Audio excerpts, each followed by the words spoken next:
We're here today for a sports ambassador meeting to talk about inter-house competitions as well as feedback and survey forms for the summer terms to see what activities pupils want to have. These occur every 3 to 4 weeks and regularly on a Monday after school, where we spend about an hour or an hour and a half discussing what we've been doing throughout the weeks. It gives us time to catch up with lower members of the school and the school council.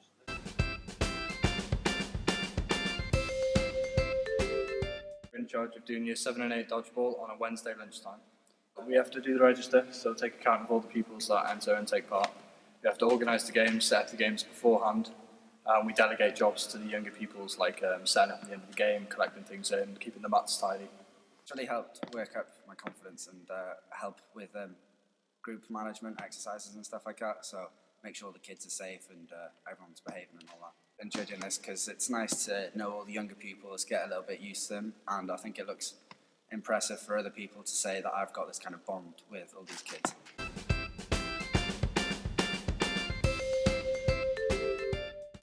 Well, we have made an assembly on what an active lifestyle means to you and also how to get involved with sports more. And also we've made a new timetable for lunchtimes and after school sports clubs. I do enjoy my role as sports ambassador because I like to help and organise activities, and I also like to know what activities the pupils of Aberconway would like to do. After half term, we will be sorting out the inter-house competitions for Key Stage 3 and making a timetable for extracurricular sport. Also, we are trying to get ODA as an after-school activity for Key Stage 4.